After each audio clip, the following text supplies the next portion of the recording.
The worst part about Emily getting into that stranger's car on New Year's Eve wasn't that he locked the doors. The worst part was watching him drive away after he let her go and realizing the license plate she'd photographed belonged to a car that was totaled and scrapped in 2021. She needed to tell someone what happened that night because 3 years later, her mom just called. A black sedan has been parked outside her house every night this week, and it has the same license plate. This happened on December 31st, 2023. Emily was a college senior at the time. Her friend Maya was throwing a New Year's Eve party at her downtown loft. The plan was simple: party until midnight, catch a ride home with her roommate Jessica.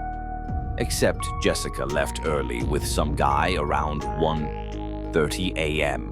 She texted Emily saying she was sorry. Real sorry. Emily ordered an Uber at 1:45 a.m. 12-minute wait turned into 20, then 30. Then the driver canceled. Surge pricing was insane. $47 for a normally $15 ride. She tried Lyft. Every driver was busy or offline. It was 2:03 a.m. and she was standing outside in 20-degree weather. She'd left her coat inside like an idiot. Her phone was at 11% battery. Downtown was still busy, but everyone had rides. She watched car after car pull up, people getting in, driving away. She was shivering so hard her teeth were chattering. That's when the black sedan pulled up. The window rolled down. The driver was maybe mid-40s, clean cut, wearing a nice button-down shirt. He looked normal, professional.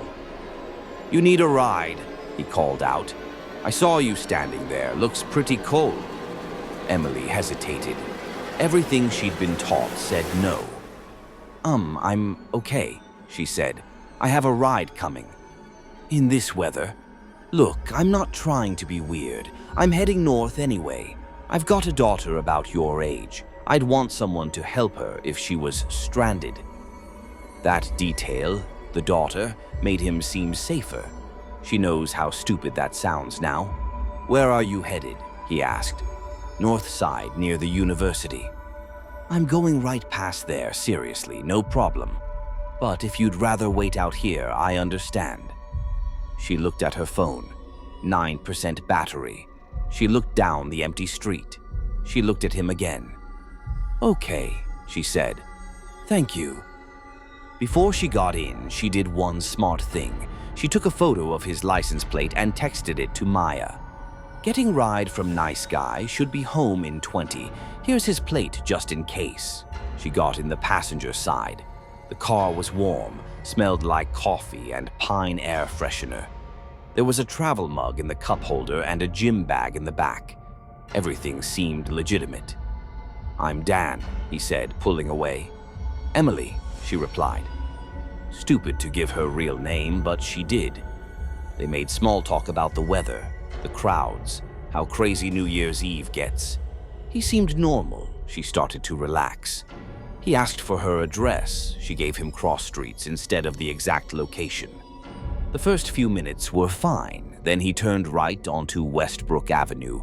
That wasn't the way to her neighborhood. She pulled out her phone and opened Google Maps. 7% battery. "I think you took a wrong turn," she said, keeping her voice light. "My place is north, but you just went west." "Oh, I know a shortcut. Trust me, I've lived here 20 years. This avoids all the drunk drivers on the main roads." That sounded reasonable, but her phone showed his route wasn't faster. They were heading away from populated areas.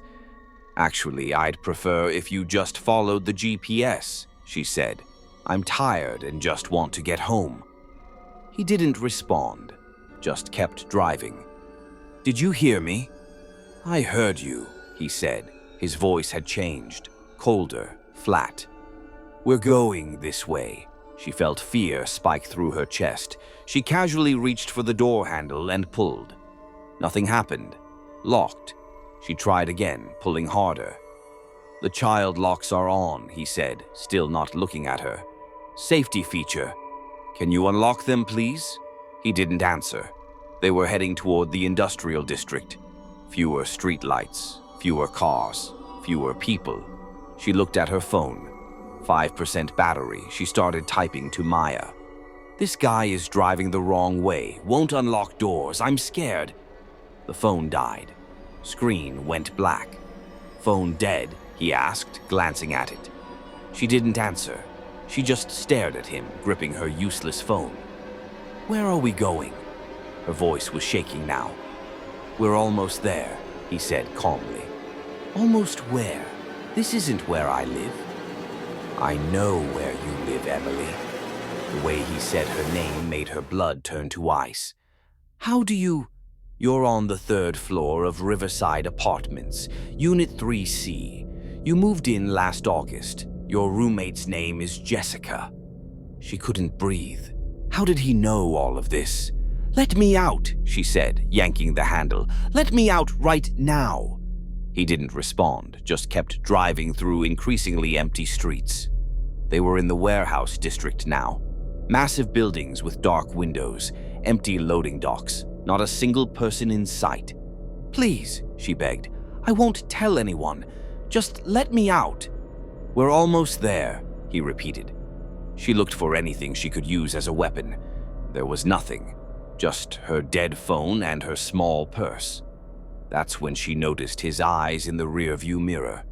They were too reflective, catching the streetlights like an animal's eyes, not like human eyes. What are you? She whispered. He smiled. She could see it in the mirror. You'll see. He turned into an abandoned parking lot, surrounded by chain-link fence. Completely empty except for a few rusted-out cars. No lights, no buildings nearby. No one around for at least half a mile. He put the car in park, turned off the engine. The sudden silence was deafening. He turned around in his seat to look at her directly. His face looked different. The features seemed slightly wrong, like they didn't quite fit together. His smile was too wide, showing too many teeth.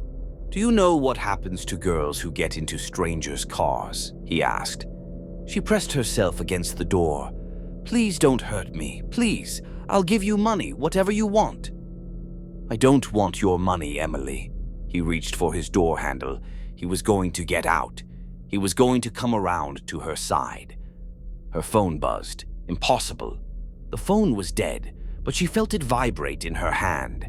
She looked down. The screen had lit up. 1% battery. Call coming in. Maya. She answered and screamed, Maya, help me. I'm in the warehouse district east side. He won't let me out. Where are you? Maya's voice cut through. Your location just disappeared. Emily, where exactly? The driver's expression changed. The smile vanished. He looked afraid. I don't know. There's a chain-link fence and old cars. Emily was sobbing. I called 911 when your location dropped, Maya said. They're tracking your phone right now. They're coming. Stay on the line. The driver stared at Emily with those wrong eyes. Then he unlocked the doors. All of them. She heard the click. Get out, he said quietly. She threw open the door and fell out, stumbling on her heels. She ran toward the fence. She heard his door slam. She turned around, expecting him to chase her, but he was getting back in the driver's seat. The engine started. He drove away. The tail lights disappeared around a corner. In the distance, she heard sirens. The police arrived 6 minutes later. They asked questions. What did he look like? What kind of car? What was the plate number? Emily told them everything. They ran the plate. It didn't exist. What do you mean? The plate number isn't registered, the officer said. Are you sure you got it right? She showed him the photo she'd texted Maya. The numbers were clear. He radioed again. Same result. No vehicle with that plate was registered anywhere in the state. Another officer checked a different database. She came over with a strange expression. That plate was registered to a 2019 Honda Accord, but that car was totaled in 2021. It was scrapped. So he had fake plates? The officers exchanged a look. "We'll check for surveillance cameras." They took Emily to the station. She went over every detail for 2 hours. They showed her photos of offenders in the area. None looked like him. They checked traffic cameras along the route she described. Nothing. Not a single black sedan at the time she was in the car. "Like he was invisible," one detective muttered. Maya picked Emily up around 5:30 a.m. She hugged her friend so hard she couldn't breathe. The police never found him. They checked every lead, every database, every camera. Nothing.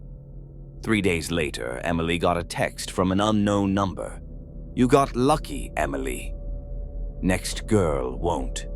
The police traced it. Burner phone. Activated and deactivated immediately. Untraceable. Emily changed her number. She moved apartments. She transferred to a different university in a different state. That was 3 years ago. Emily has never taken a ride from a stranger since. This New Year's Eve, thousands of people will be at parties. When it's 2 a.m. and freezing and their ride falls through, some will see a stranger offer help. Some will get in. Emily is telling this story now because she wants people to know. She wants them to learn from her mistake without having to make it themselves. Never accept a ride from a stranger. She doesn't care how cold it is. She doesn't care how nice they seem. Because once those doors lock, you have no idea what's going to happen. Emily survived because her friend called at exactly the right moment. The next person might not be so lucky. Somewhere out there, he's still driving, still offering rides to people standing alone in the cold. So this New Year's Eve, have a plan. Charge your phone. Don't get separated from your friends. And whatever you do, never accept a ride from a stranger.